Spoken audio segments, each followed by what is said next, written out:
Hello students, I am Neela Pandey. Welcome you all in C classes. So in this class we are going to study about the structure of prokaryotic cell by taking example of a bacterial cell. इस class में हम पढ़ेंगे कि जो bacterial cell है उसका structure कैसा होता है and as you know bacteria हमारा एग्जांपल है किसका, प्रोकैरियोटिक सेल का।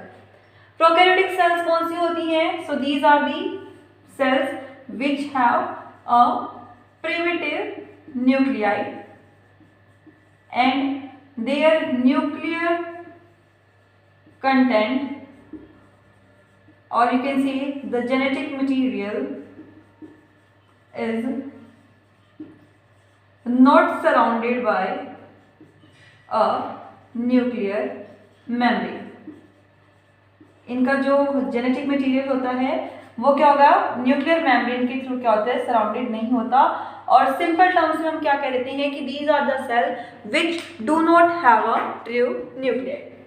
सो अब हम पढ़ेंगे इस क्लास के अंदर कि जो एक बैक्टीरियल सेल होती है उस बैक्टीरियल सेल का स्ट्रक्चर कैसा होता है। सो यहाँ हमने डायग्राम ड्रॉ किया है। Here is the figure of a bacterial cell. ये क्या हमारी बैक्टीरियल सेल है। So let's start today's class. If you like this video, then hit the like button, and if you are new to my channel, then please subscribe my channel. So अब पढ़ते हैं हम लोग bacterial cell को। अब देखो students, as you can see in this diagram, जो एक बैक्टीरियल सेल है उसके हमने डिफरेंट पार्ट्स को शो किया है। सो जो सबसे पहला आउटर मोस्ट पार्ट होता है, यानी कि when we move from outer side toward the inner side, so जो सबसे बाहर लेयर आएगी वो हमारी क्या होगी, slime layer and the capsule. सबसे बाहर क्या आएगा इसमें हमारा, slime layer and capsule. After that जो स्लाइम लेयर है और जो कैप्सूल होगा उसके जस्ट अंदर क्या होता है, हमारा सेल वॉल होती है। जो बैक्टीरिया होगी उसके अंदर क्या होगा, हमारा सेल वॉल प्रेजेंट होगा। And inner to this cell wall there is our plasma membrane. जो सेल वॉल है उसके जस्ट अंदर क्या होगी, इसमें प्लाज्मा मेम्ब्रेन होगी। ठीक है, तो ये जो तीन है ये क्या होती हैं, इसकी प्रोटेक्टिव लेयर है जो कि इसके प्रोटोप्लाज्म को, ठीक है, जो इसका प्रोटोप्लाज्म होगा, protoplasm means cytoplasm plus nucleus. जो इसका लिविंग कंटेंट है, इसका साइटोप्लाज्म है, उसको क्या है, सराउंड किया जाता है तीन लेयर्स के थ्रू, प्लाज्मा मेम्ब्रेन, फिर उससे बाहर सेल वॉल और उससे बाहर सबसे बाहर क्या होगी, slime layer and the capsule. तो पहले हम इन तीनों के बारे में पढ़ेंगे, then we will move toward the inner content of this bacterial cell. First and foremost जो पॉइंट है वो हमारा क्या है, slime layer and the capsule. So जो स्लाइम लेयर है it is a gelatinous substance, it is a gelatinous substance. ये क्या है, जेली लाइक सब्सटेंस है, जेलेटिनस सब्सटेंस होगा ये, जो कि जो इसका लिविंग कंटेंट था, ठीक है, living content that is protoplasm. So जो इस सेल का प्रोटोप्लाज्म है that is cytoplasm plus nucleus होता है। अब देखो न्यूक्लियस तो यहाँ है नहीं, तो जो ये इसका जेनेटिक मटेरियल है यहाँ पर ये, तो ये जो इसका पूरा अंदर का लिविंग कंटेंट है वो क्या करेगा, इस जो ये जेलेटिनस सब्सटेंस है दैट इज स्लाइम लेयर, उसको क्या करता है, सिक्रेट करता है। अब क्योंकि ये प्रोकैरियोटिक है तो इसमें न्यूक्लियस तो नहीं है, लेकिन इसमें जेनेटिक मटेरियल तो है, तो ये जो इसका जेनेटिक मटेरियल है और जो साइटोप्लाज्म होगा वो क्या करता है, एक जेली लाइक सब्सटेंस को रिलीज करेगा और उसको सेल वॉल के जस्ट बाहर, सेल वॉल के जस्ट आउटर सरफेस पे क्या करता है, डिपॉजिट कर देगा। ठीक है, अब ये जो जेलेटिनस सब्सटेंस है ये एक लूज शीट की फॉर्म में जब क्या होगा, अरेंज हो जाएगा, when it is arranged in the form of a loose sheet, तो ये क्या फॉर्म करती है, स्लाइम लेयर को। ठीक है, जेलेटिनस सब्सटेंस जब एक लूज शीट की फॉर्म में सेल वॉल के बाहर चारों तरफ से डिपॉजिट होगा तो उसको हम क्या कहेंगे, स्लाइम लेयर। ठीक है, तब ये क्या कहलाता है, स्लाइम लेयर। ये क्या होता है, आपका लूज होगा। मेनली ये बना होता है पॉलीसैकेराइड्स का, जो इसकी मेन कंपोजिशन होती है वो क्या होती है, पॉलीसैकेराइड्स। जो स्लाइम लेयर है it is made up of polysaccharides. और कुछ एक जो वायलेंट बैक्टीरिया होती हैं तो वहाँ पे क्या होता है, नाइट्रोजनस सब्सटेंस क्या होगा, इसके साथ प्रेजेंट होगा, जिसकी वजह से जो ये पॉलीसेकेराइड था इसके साथ क्या हो जाता है, नाइट्रोजनस सब्सटेंस आकर के इसके साथ ऐड हो जाएगा। एज ए रिजल्ट जो ये लेयर थी जो कि पहले लूज थी, अब वो क्या हो जाएगी, थिक हो जाएगी। अब वो जो सेल है वो क्या, जो ये लेयर थी वो क्या होगी, थिक हो जाएगी। और फिर हम इसको क्या कहेंगे, कैप्सूल। जो स्लाइम लेयर है वो लूज शेप की फॉर्म में होता है, कैप्सूल क्या होती है, थिक होती है, हार्ड होती है। ठीक है, और जो कैप्सूल है ये जो पैरासिटिक फॉर्म्स होती हैं बैक्टीरिया की, उसके अंदर क्या होगी, प्रेजेंट होगी। और यही कैप्सूल क्या करती है, जो एंटीबायोटिक्स होते हैं, जो एंटीबायोटिक्स हैं हमारे, उनके थ्रू क्या होती है, इनकी फॉर्मेशन स्टॉप हो जाती है ना। जब एंटीबायोटिक लेते हैं तो उनका काम क्या होता है, सेल जो है ये बैक्टीरिया वाली, इसके अंदर के मैकेनिज्म को स्टॉप करना ताकि इस कैप्सूल को ये फॉर्म ना करे। ठीक है, एज ए रिजल्ट ये कैप्सूल जब फॉर्म नहीं होगा तो उस टाइम पे जो वो आपकी मेडिसिन होती है वो क्या करती है, या जो हमारा इम्यून सिस्टम है उसके अगेंस्ट काम करता है। और नॉर्मली जब हम एंटीबायोटिक्स नहीं लेते तो जो ये कैप्सूल है वो क्या होती है, प्रेजेंट रहती है। और एज ए रिजल्ट जो हमारे एंटीबॉडीज होते हैं, जो हमारी बॉडीज में एंटीबॉडीज हैं वो क्या है, इनके अगेंस्ट काम नहीं कर पाती, क्योंकि जो कैप्सूल है वो क्या करती है, इसको एक एडिशनल प्रोटेक्शन प्रोवाइड करती है। तो हमने क्या पढ़ा, स्लाइम लेयर जो है और जो कैप्सूल है ये आउटर मोस्ट लेयर है। It is present just outside the cell wall. It is secreted by the protoplasm of the bacterial cell. जो स्लाइम लेयर है it is a gelatinous layer और present in the form of loose sheet. It is mainly formed of polysaccharides. Sometimes in virulent bacteria, a nitrogenous substance also add up with this polysaccharide and makes it thick and hard. That is known as the capsule, and it provided protection against the antibodies. Now let's read out the second layer. जो हमारी second layer है उसको देखते हैं अब। तो ये सबसे बाहर की लेयर हमने की, that is the capsule और you can C slime layer. ठीक है, डिपेंड करता है ये हमारा लूज फॉर्म में है या हार्ड फॉर्म में है। कैप्सूल और स्लाइम लेयर हो गया। अब कैप्सूल और स्लाइम लेयर के जस्ट अंदर ये वाली जो लेयर है हमारी, this one is the cell wall. ये क्या है, इसकी सेल वॉल होगी। ठीक है, अब जो सेल वॉल होगी बैक्टीरिया की वो क्या होगी, आउटर है और रिजिड है। ठीक है, रिजिड मतलब जिसकी जो फिक्स्ड शेप होगी वो होगी, और ये क्या होती है, टफ होती है। और यही बैक्टीरिया की जो सेल वॉल होती है ये क्या करती है, जो बैक्टीरियल सेल है उसको शेप प्रोवाइड करती है, एज यू नो। और अगर नहीं पता है तो अभी पता चल जाएगा कि जो बैक्टीरिया होते हैं इनकी डिफरेंट शेप्स होती हैं। लाइक कोमा शेप का होगा बैक्टीरिया, ठीक है, या फिर रोड शेप का हो सकता है, फिर स्पाइरल शेप होती हैं। तो इस तरीके से जो डिफरेंट शेप्स होती हैं बैक्टीरिया की, वो किस वजह से होती हैं, it is just because of the cell wall of that bacteria. जो वो बैक्टीरियल सेल है उसकी जो सेल वॉल है वो कैसी होगी, उसी की वजह से क्या होता है, जो बैक्टीरियल सेल है उसका जो शेप है वो अकर करेगा। अब ये जो सेल वॉल है इसकी वो क्या करती है, प्रोटेक्शन प्रोवाइड करती है टू दी प्रोटोप्लाज्म। जो इसका प्रोटोप्लाज्म होगा उसको ये क्या करती है, प्रोटेक्शन प्रोवाइड करेगी। क्या करना है इसको, इसका काम क्या है, to provide protection to this protoplasm. जिसका प्रोटोप्लाज्म है उसको क्या करना, प्रोटेक्शन प्रोवाइड करना, एज वेल एज जो सेल है उसको बर्स्टिंग से प्रोटेक्शन देना। ठीक है, जो बैक्टीरियल सेल है वो बर्स्ट ना हो जाए तो इससे क्या करना है, इसको प्रोटेक्शन प्रोवाइड करना। अब जो ये बैक्टीरिया की सेल वॉल होगी इसका थिकनेस कितना होता है। ठीक है, अब हम देखेंगे कि जो बैक्टीरियल सेल वॉल है इसकी थिकनेस कितनी होती है। तो इसकी थिकनेस होती है अबाउट 50 to 100 आर्मस्ट्रॉम। ठीक है, 50 to 100 आर्मस्ट्रॉम क्या होती है, जो बैक्टीरियल सेल वॉल है वो क्या होगी, थिक होगी। ठीक है, अब जो बैक्टीरियल सेल वॉल है वो बनी किस चीज़ की होती है, what is the composition of this bacterial cell wall. तो बैक्टीरियल सेल वॉल बनी होती है हमारी पेप्टाइडोग्लाइकन्स की। It is made up of peptidoglycan. अगर आप छोटी क्लास में हैं तो सिंपली आप याद रख सकते हैं कि बैक्टीरिया की जो सेल वॉल है वो पेप्टाइडोग्लाइकन की बनी होती है। और अगर आपको इसको थोड़ा और डिटेल में याद रखना है तो आप ये लर्न रख सकते हैं कि जो पेप्टाइडोग्लाइकन है इसके अंदर कौन कौन सी चीज़ें होती हैं। सो इसके अंदर आ जाता है हमारा एसिटाइल ग्लूकोज अमीन। एक तो इसमें क्या होगा, एसिटाइल ग्लूकोज अमीन होगा, इसके साथ साथ इसमें प्रेजेंट होता है एसिटाइल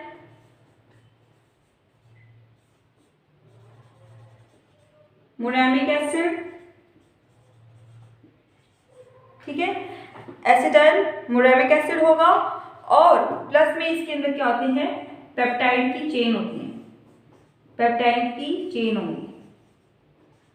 और ये जो पेप्टाइड की चेन होती है ये 4 to 5 अमीनो एसिड्स की क्या होती है 4 to 5 अमीनो एसिड्स की पेप्टाइड की चेन होगी। ये जो तीनों चीज़ें हैं ये कंबाइन होकर के केमिकल को फॉर्म करती हैं, that is known as peptidoglycan. और यही पेप्टाइडोग्लाइकन क्या है, मेन कंपोजिशन है सेल वॉल जो होगी बैक्टीरिया की वो, ठीक है। अब जो सेल वॉल होती है इसी के बेसिस पे जो हमारे बैक्टीरिया हैं वो दो तरीके के होते हैं, या तो ग्राम पॉजिटिव बैक्टीरिया होगा हमारा, या फिर क्या होगा ग्राम नेगेटिव, ठीक है। टाइप्स ऑफ जो बैक्टीरिया होते हैं, एक ग्राम पॉजिटिव होता है और जो सेकंड है वो हमारा क्या होता है, ग्राम नेगेटिव होता है। तो वो डिपेंड करता है जो सेल वॉल है बैक्टीरिया की वो कैसी है। इफ द सेल वॉल जो हमारा ग्राम पॉजिटिव बैक्टीरिया है अगर, तो उस केस में ये जो सेल वॉल होगी वो थिक होगी, ठीक है, और इसके अंदर लिपिड का कंटेंट क्या होगा, कम होगा। और अगर हमारा ग्राम नेगेटिव बैक्टीरिया होगा, सॉरी, अगर ये थिक है हमारी सेल वॉल तो उस केस में ग्राम पॉजिटिव होता है, और अगर लिपिड्स का कंटेंट इसके अंदर क्या होता है, कम होता है, तो उस केस में क्या होगा, हमारा ग्राम नेगेटिव होगा। तो इसको थोड़ा सा करेक्ट कर लेना। अब हम पढ़ेंगे next layer, inner to this cell wall. जो नेक्स्ट लेयर है दिस वन, ये क्या होती है इसकी, प्लाज्मा मेम्ब्रेन। ये क्या होगा इसका, प्लाज्मा मेम्ब्रेन होगा। तो हम पढ़ते हैं कि जो प्लाज्मा मेम्ब्रेन होगी इसकी वो कैसी होगी, और इसके अंदर कुछ एक मॉडिफिकेशंस आपको दिखाई दे रहे होंगे पिक्चर के अंदर, उनके बारे में भी पढ़ेंगे कि ये मॉडिफिकेशंस होते क्या हैं।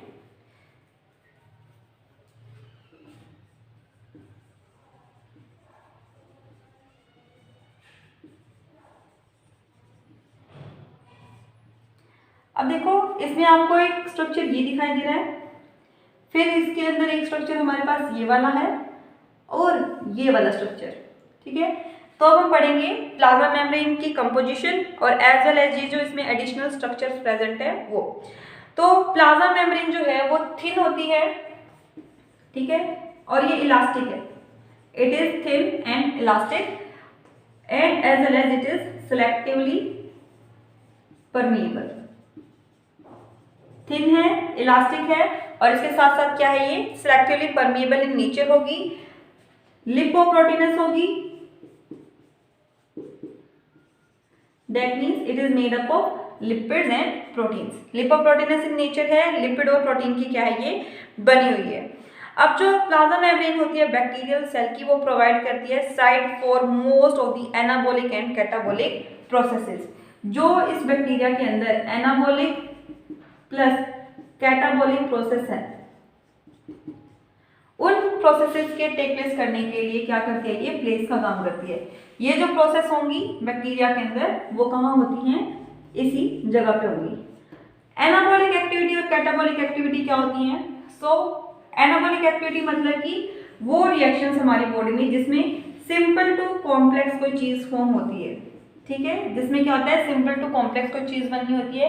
Catabolic activities are those activities in which a complex substance is broken down into the simple form. अगर हम हमारी बॉडी का एग्जांपल लें तो देखो, अगर हम अपना एग्जांपल लेते हैं तो एनाबॉलिक में क्या आ जाता है, जैसे प्लांट्स के अंदर फोटोसिंथेसिस हुई, सिंपल सब्सटेंसेस से क्या होता है, ग्लूकोज बन जाता है। और कैटाबॉलिक एक्टिविटी में यानी जब रेस्पिरेशन होता है तो वो जो ग्लूकोज होता है वो वापस से क्या होता है, सिंपल जिन सब्सटेंसेस से वो बना था एट द एंड वही चीज़ें बन जाती हैं। तो ये जो प्रोसेसेस हैं उनके लिए जो साइट होगी वो क्या होगी, इसके अंदर प्लाज्मा मेम्ब्रेन होगी। अब इसमें हम स्ट्रक्चर्स देखें तो देखो ये जो स्ट्रक्चर है दिस इज पिलाई। ये जो स्ट्रक्चर है इसका नाम क्या होगा, पिलाई होगा। और इसको हम लोग फिम्ब्रेई भी बोलते हैं। ये माइन्यूट स्ट्रक्चर है। अगर आप इस स्ट्रक्चर से कंपेयर करो, फ्लैजिला है ये, इससे कंपेयर करेंगे तो ये क्या होते हैं, माइन्यूट होते हैं, छोटे होते हैं, और ये क्या होंगे, हेयर लाइक अपेंडेजेस होंगे। ठीक है, ये हेयर लाइक अपेंडेजेस हैं, माइन्यूट हैं, छोटे छोटे से स्ट्रक्चर्स हैं जो कि यहाँ पे क्या होते हैं, इसके सरफेस पे प्रेजेंट रहेंगे। जो बैक्टीरियल सेल है इसके सरफेस पे क्या होंगे, प्रेजेंट रहेंगे। ये कंपोज होते हैं प्रोटीन सब यूनिट्स के, जिसे हम बोलते हैं पिल्लिन, पिल्लाई और पिल्लिन। ठीक है, पिल्लाई इसके नेम की स्पेलिंग थी, और इसमें ही हमने अगर एन जोड़ दिया तो ये वो सब्सटेंस होगा जो कि जुड़ते जाएंगे, बहुत से पिल्लिन जुड़ेंगे और फिर वो मिल करके क्या बनाएंगे, एक पिल्लाई को क्या करेंगे, फॉर्म करेंगे। ठीक है, ये मोनोमरिक यूनिट्स हैं, ये जुड़ करके एक पिल्लाई को क्या करती हैं, फॉर्म करती है। जो फंक्शन होता है वो क्या होगा, is not in motility but they help in attachment of bacterial cell. जो ये बैक्टीरिया सेल है, जब ये किसी सरफेस, मान लो यहाँ पे होस्ट सेल थी, let's say here is a host cell, तो ये जो होस्ट सेल होगी, इस होस्ट सेल के सरफेस के साथ अटैचमेंट करने में कौन हेल्प करता है, जो ये पिलाई होंगे वो हेल्प करेंगे इसकी। ठीक है, कुछ एक केसेस में यहाँ पे जो पिलाई है वो क्या होते हैं, सेक्स पिलाई। ये जो पिलाई होंगे वो क्या करेंगे, कॉन्जुगेशन जो प्रोसेस है, यानी कि जो इसका जेनेटिक मटेरियल है एक बैक्टीरियल सेल से दूसरे बैक्टीरियल सेल के अंदर ट्रांसफर करने में हेल्प करेगा। लेट्स से यहाँ दूसरी बैक्टीरियल सेल की, तो ये जो पिलाई है वो यहाँ पे क्या करेगी, एक ट्यूब लाइक स्ट्रक्चर को फॉर्म करेगी, एंड थ्रू दिस ट्यूब ये जो इसका जेनेटिक मटेरियल है वो दूसरी बैक्टीरियल सेल के अंदर क्या होता है, ट्रांसफर हो जाता है। तो इसकी फॉर्मेशन में किसने हेल्प की, जो ये हमारे सेक्स पिलाई थे बैक्टीरिया के अंदर, उन्होंने किया। अब हम पढ़ते हैं next structure, this one. So this is known as flagella. ये जो स्ट्रक्चर है इसको हम क्या कहते हैं, फ्लैजिला। अब जो फ्लैजिला होंगे ये क्या होते हैं, लॉन्ग हेयर लाइक स्ट्रक्चर्स होंगे, और इनका मेन फंक्शन होता है मोटिलिटी में। हमने क्या कहा, जो पिलाई थे वो मोटिलिटी में, यानी कि जो बैक्टीरियल सेल है उसके मूवमेंट में हेल्प नहीं करते हैं, लेकिन जो ये स्ट्रक्चर है this one, this is the flagella, तो ये क्या करता है, इसकी मोटिलिटी यानी मूवमेंट में हेल्प करेगा, एक प्लेस से दूसरे प्लेस पर जाने में क्या करते हैं, इसकी हेल्प करते हैं। अब ये नीचे जो है वो अटैच्ड होंगे किसके थ्रू, हुक के थ्रू। यहाँ पे क्या होगा, हुक होगा, और हुक के नीचे जस्ट क्या होती है, बेसल बॉडी होती है। यहाँ पे होगा हुक, जिसके थ्रू ये जो इसका लॉन्ग पार्ट है वो अटैच होता है यहाँ पर, और यहाँ पे फिर क्या होता है, इसका बेसल पार्ट। ये जो बेसल पार्ट होता है वो इसका एम्बेडेड होता है इनटू दिस प्लाज्मा मेम्ब्रेन। तो इस तरीके से क्या होता है, अटैच होगा। ये करता है 360 डिग्री रोटेशन, यानी कि इस तरीके से कंप्लीट जो राउंड है वो ले सकता है। ठीक है, ये जो फ्लैजिला है ये 360 डायरेक्शन में रोटेट हो सकता है। और ये किस चीज से बना होता है, तो देखो पिल्लाई किससे बना था, पिल्लिन से, तो फ्लैजिला किससे बनेगा, फ्लैजिलिन। ठीक है, फ्लैजिलिन, फ्लैजिला किस चीज से फॉर्म हुआ है हमारा, फ्लैजिलिन नाम के सब्सटेंस से। तो ये था फ्लैजिला। अब इसके बाद हमने कहा यहाँ पे एक और स्ट्रक्चर प्रेजेंट है ना। हमने क्या कहा कि यहाँ पर हमारे पास एक और जो सब्सटेंस है वो प्रेजेंट था, एक और स्ट्रक्चर प्रेजेंट है, this one and this one. These structure are known as mesosomes. Mesosomes actual में क्या है, these are the inner folding of the plasma membrane. जो प्लाज्मा मेम्ब्रेन है वो कुछ प्लेसेस पे अंदर की तरफ क्या होती है, इस तरीके से फोल्ड हो जाती है, और ये जो स्ट्रक्चर्स यहाँ पे फॉर्म होंगे इनको हम बोलते हैं मीसोसोम्स। जो मीसोसोम्स होंगे इनके अंदर क्या होते हैं, काफी एंजाइम्स होंगे जो कि क्या करते हैं, रेस्पिरेशन की जो प्रोसेस होगी, जो रेस्पिरेशन की प्रोसेस होती है उसके लिए जो एंजाइम्स रिक्वायर्ड होते हैं वो लोकेटेड होते हैं in this mesosome.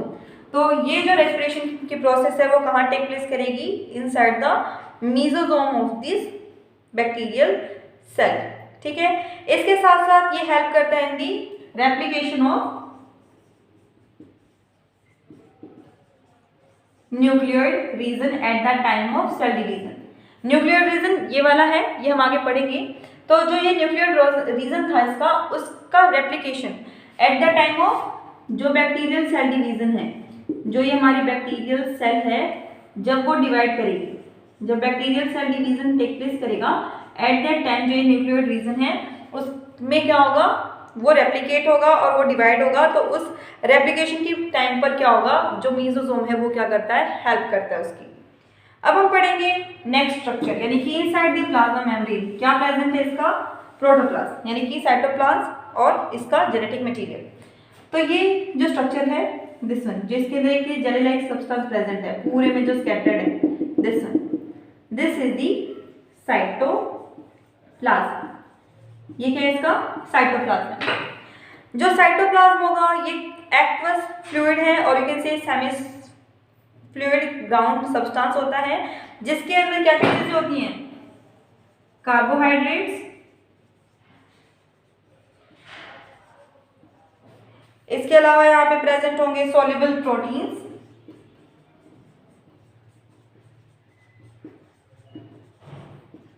Enzymes, coenzymes, vitamins and lipids. Coenzyme, vitamins, lipids, ठीक है। और इसके साथ साथ जो इसका जेनेटिक मटेरियल है, न्यूक्लिक एसिड है, वो भी क्या होगा इसके अंदर फ्री फॉर्म में यहाँ पे प्रेजेंट होगा। और ऑर्गेनिक मैटर जो होता है वो इसके अंदर क्या होता है, कोलॉइडल स्टेट की फॉर्म में प्रेजेंट रहेगा, ठीक है। अब इसके अंदर जो हमारा डीएनए है वो भी प्रेजेंट है, और ये जो डीएनए है दिस वन, ये जो जेनेटिक मटेरियल है इसका, it is known as nucleoid region. जो ये पार्ट है जहाँ पे इसका जेनेटिक मटेरियल फ्रीली प्रेजेंट है साइटोप्लाज्म में, उसको हम क्या बोलते हैं, न्यूक्लियोइड रीजन बोलते हैं, ठीक है। एक ये पॉइंट आपको ध्यान रखना है। इसके अलावा यहाँ पे one and only cell organelle जो हमने कहा इसके अंदर प्रेजेंट होती है, दैट इज दी राइबोसोम, वो भी क्या होंगे, प्रेजेंट होंगे inside the cytoplasm of this bacterial cell.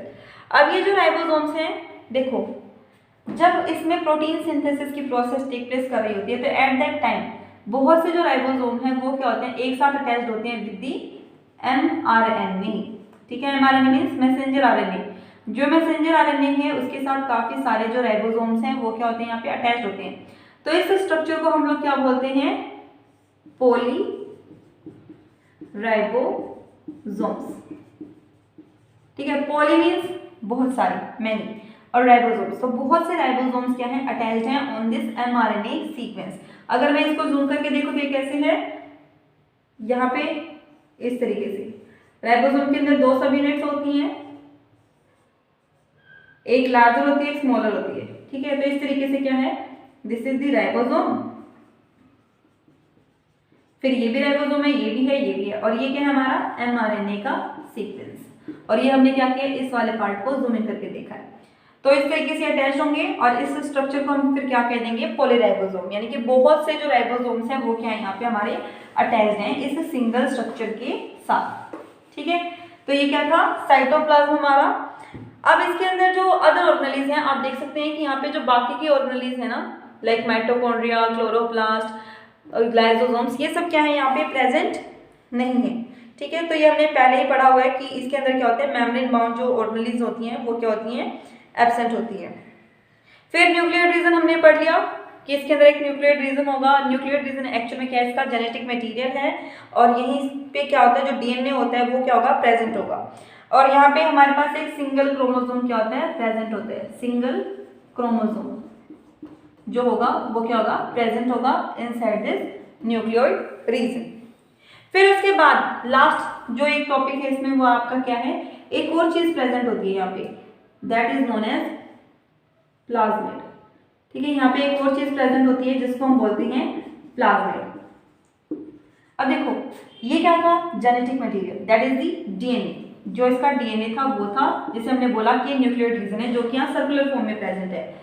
इस न्यूक्लियर रीजन के या जो क्रोमोसोम है, इसके अलावा यहाँ पे एक एडिशनल थिंग प्रेजेंट होती है, that is known as extra chromosomal part, ठीक है।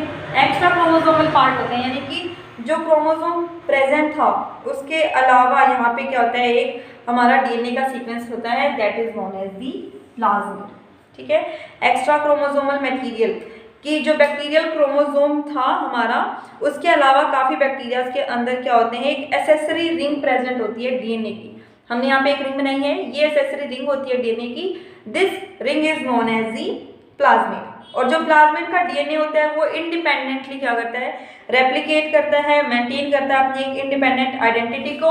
और इसीलिए ये जो प्लाज्मिड है इसको हम लोग जीन ट्रांसफर, जो टेक्नोलॉजी होती है हमारी, जब हम जीन्स को ट्रांसफर करते हैं from the one cell into the host cell. Host cell मतलब जिसके अंदर हमें ट्रांसफर करना है। तो जब हमें एक सेल से दूसरी सेल के अंदर ट्रांसफर करना होता है किसको, जीन को, तो उस टाइम पे हमें क्या होती है, वेक्टर की रिक्वायरमेंट होती है। हमें रिक्वायरमेंट होती है एक वेक्टर की। जैसे कि आपको मान लो घर से स्कूल जाना था, तो उस केस में आप बाइसिकल, साइकिल, स्कूटर, कार जो भी यूज़ कर रहे हैं वो आपका क्या है, वेक्टर है, जिसमें आप बैठ करके वहाँ जा रहे हैं, वहाँ जाके आप उतर जाओगे। इन द सेम वे ये जो एक सिंगल सेल थी जहाँ से मैंने इस जीन को एक्सट्रैक्ट किया, उसको हम वेक्टर के अंदर डालते हैं और उस वेक्टर को फिर होस्ट सेल में ट्रांसफर करेंगे।